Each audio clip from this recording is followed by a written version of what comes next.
அதாவது இந்த விளையாட்டு என்பது பட்டத்து இளவரசர்களுக்காக விளையாட்டு.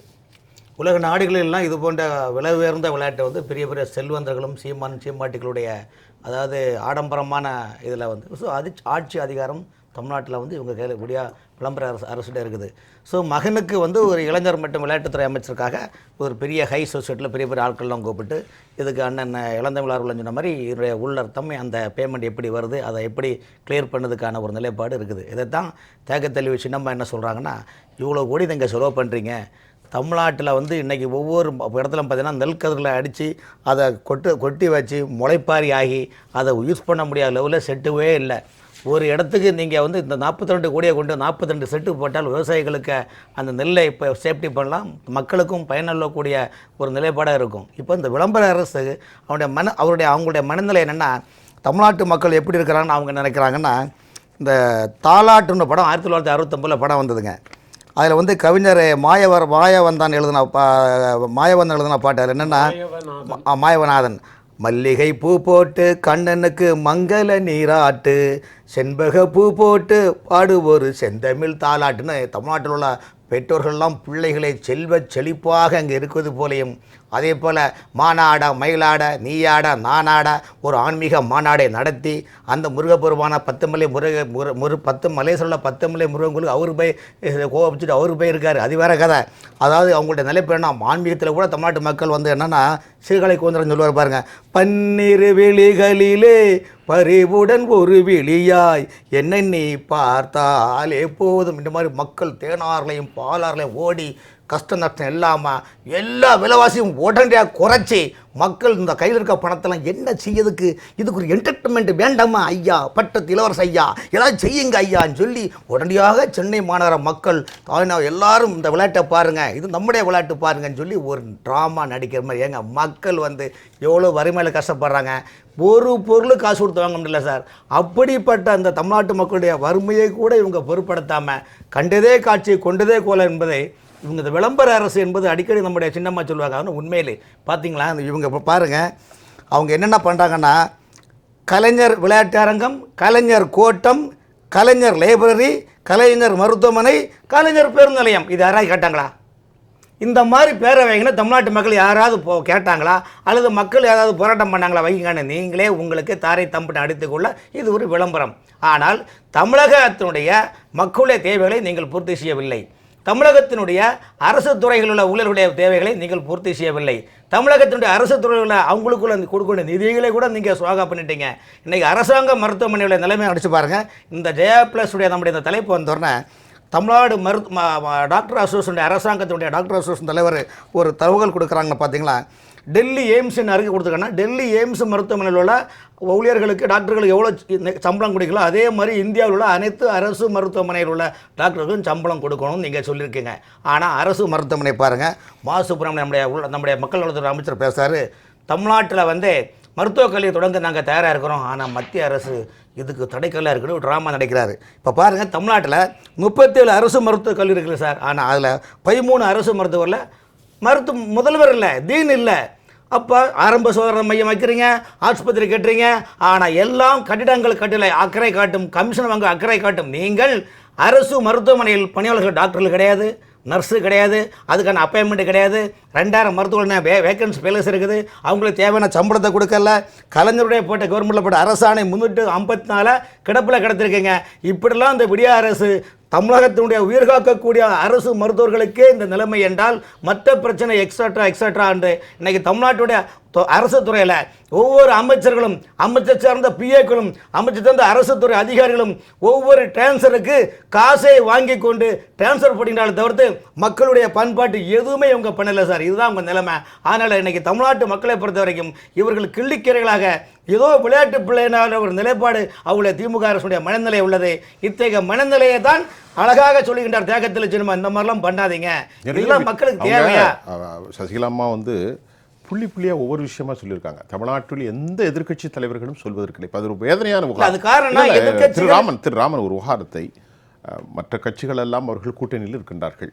எதிர்க்கட்சியாக இருக்கக்கூடிய அதிமுக ஏதோ பேசுகிறார்கள். இந்த மாதிரியான அறிக்கை புள்ளி விவகாரங்கள் நாங்கள் ஒரு சட்டமன்றத்தை போன்று இந்த விவகாரத்தை அவர் பேசுகின்றார், நாங்கள் நடத்தி கொண்டிருக்கிறோம். எவ்வளவு ஆதாரமாக மக்களுக்கு ஏற்படுகிற விஷயம், அரசு கஜானாக்கு ஏற்படுகிற நிதி இழப்பீடு.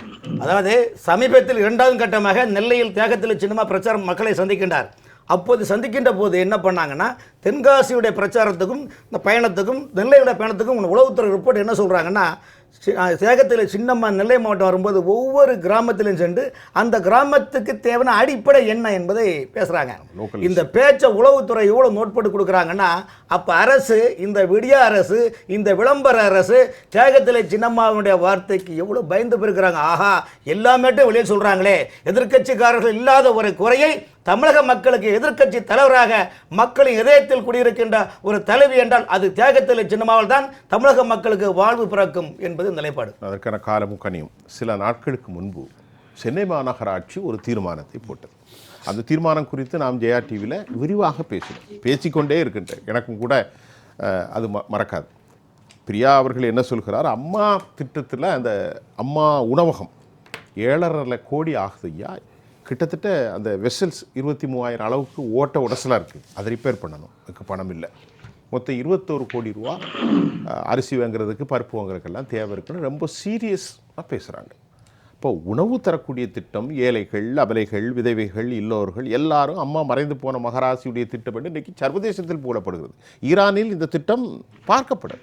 அதற்கு ஓட்டை உடசலை பாத்திரம் ரிப்பேர் பண்ணுறதுக்கு 7.5 கோடி இல்லை, 21 கோடி மொத்தம் ஆகுதுன்னு ஒரு ரொம்ப தீர்க்கமான கவலையான திட்டத்தை போடுறாங்க. அப்போ இதுக்கு 45 கோடி.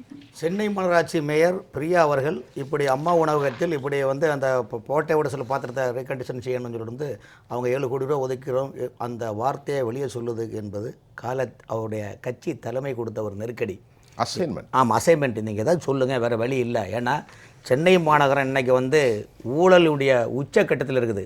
எப்படின்னு கேட்டிங்கன்னா, அங்கே என்ன நடக்குதுன்னா, இதில் வெளிப்படையாக சொல்ல முடியாத ஒரு சூழ்நிலைகள். ஒவ்வொரு டிரான்ஸ்ஃபருக்கும் ஒரு ரேட்டு சார்.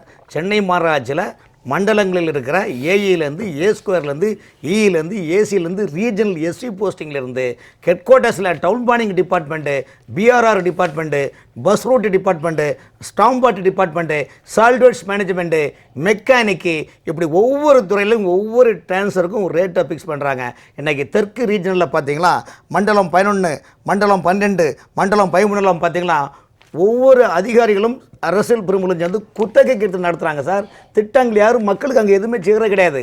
ஆகவே மக்கள் மத்தியில் பேர் கெட்டு விட்டது. இன்றைக்கி அம்மா உணவகம் என்பது உலகமே, புரட்சித் தலைவி ஜெயலலிதாவுடைய திட்டம் உலகமே பாராட்டுகின்றது. இன்றைக்கி மாநிலத்தில் தமிழ்நாட்டில் இந்த திட்டத்தை பார்த்து பக்கத்தில் ஆந்திர அரசு கூட அதை பார்த்தாங்க, எல்லாமே ட்ரையல் பார்த்தாங்க. அண்ணா அந்த திட்டத்தின் பேர் நினைக்கிறேன். ஆமாம், அப்படிப்பட்ட ஒரு திட்டம் இன்றைய வரைக்கும் அழகான கொண்டு வந்தாங்க. ஆனால் இப்போ என்ன ஆகி போச்சுன்னா, ஒவ்வொரு அம்மா உணவகத்திலையும் சேல்ஸ் கிடையாது. தமிழ்நாட்டில் இருக்கிற எந்த அம்மா உணவகத்தை நீங்கள் ஆய்வு செய்யுங்கன்னா பணியாளர்கள் பற்றாக்குறை, பணியாளர்களுக்கு. அதாவது ராமன், இந்த திட்டத்துக்குள்ள அரசு முக்கியத்துவம் கொடுத்துருக்கணும். அதுபடி அவங்களுக்கு கவலை கிடையாது சார். சார், இது ஒரு விஷயம் சார். ஏழைகளுடைய நலத்திட்டங்களோ, ஏழைக்கு உதவி செய்ய வேண்டும்னு எல்லாமே அவங்களுடைய ஸ்டைலில் சொல்ல போனால் சீனி சக்கரை சித்தப்பா, சீட்டலி நக்காப்பா என்ற ஒரே பிராண்டில் தான் அவங்க இருப்பாங்க. ஏழை மக்களை ஒரு ஓட்டு வங்கி கேட்க மட்டும்தான் இந்த விடியா அரசு பயன்படுத்துகின்றது. ஆகவே அம்மா உணவகத்தில் நீங்கள் எவ்வளோ மனவேதனை சொல்கிறீங்க. ஒரு பாத்திரம் இருப்பேன்னா அது பெரிய ரேட்டு கிடையாது. அவங்க புள்ளி கணக்காக சொல்கிறாங்க. 7.5 கோடி ஆகுது, 20,000 பாத்திரம் ரிப்பேர் ஆகிட்டு 21 கோடி ரூபா வேணும் சார். ஒரு டிரான்ஸ்ஃபர் 20 லட்ச ரூபா வாங்குறாங்க சார். ஒரு டெண்டரில் வச்சா 15% கமிஷன் நடக்குது, ஓடுது சார். ஒரு டெண்டரில் வச்சா சென்னையில் கடந்த 3 ஆண்டுகளில் 7,000 கோடி ரூபாய்க்கு மேலே ஒர்க்கு கிடத்திருக்குன்னு சொல்லியிருக்காங்க. ஆனால் 60% ஒர்க்கு நடக்கலை சார். 40% ஒர்க்கே நடந்திருக்குது.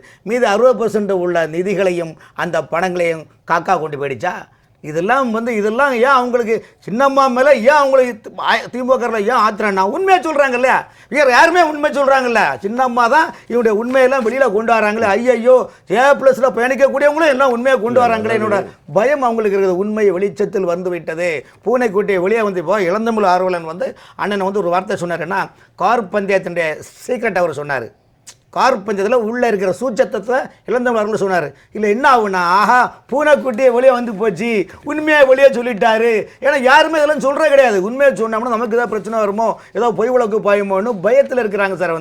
இன்றைக்கி J+ ஒரே தொலைக்காட்சியில் தான் உண்மையை ஊரறிய உலகமறிய மக்களுக்கான ஒரு திட்டங்களையும் மக்களுக்கு என்ன தேவை என்றதும் தேகத்திலே சின்னம மூலமாக இன்னைக்கு இந்த ஜெயா பிளஸில் பயணிக்கிறோம் என்றால் சாதாரண விஷயம் கிடையாது. இதெல்லாம் அவங்களுக்கு தெரியும் எவ்வளோ கஷ்டம் என்ன நஷ்டம் இருந்ததாகவே திராவிட முன்னேற்ற கழக அரசு மக்களை ஏமாற்றுகின்றது. சென்னை மாநகராட்சி மட்டுமல்ல, தமிழகத்தில் உள்ள ஒவ்வொரு உள்ளாட்சித்துறை மட்டுமல்ல, வருவாய்த்துறை மட்டுமல்ல, ஆர்டிஓ டிபார்ட்மெண்ட்லையும் சரி, வணிகவரித்துறையும் சரி, அத்தனை தூரம் ஊழல். அதாவது எப்படின்னா ஏரி குளங்களில் இந்த கடல் தாமரை, இந்த படர் தாமரை பறந்து காயம் கிடக்கும் பாருங்க, அது தண்ணியாக வற்ற வச்சிரும். அதே போல் இன்னைக்கு தமிழ்நாடு உள்ள அத்தனை அரசியல் துறைகளிலும் படர்தாமரை எப்படி பறந்து கிடைக்கின்றதோ ஊழல் பறந்து விருந்து கிடைக்கின்றது. இவர்களுக்கு எதை பற்றியும் கவலை இல்லை. நீங்கள் ஒரு ஜாதி சான்று வாங்கினா கூட 500 ரூபாயிலேருந்து வாங்க முடியாது சார். அந்த அளவுக்கு ஒரு மோசமான ஒரு நிர்வாகம் நடத்துகிறது. இதை பற்றி யாரும் கவலைப்படுறதும் இல்லை.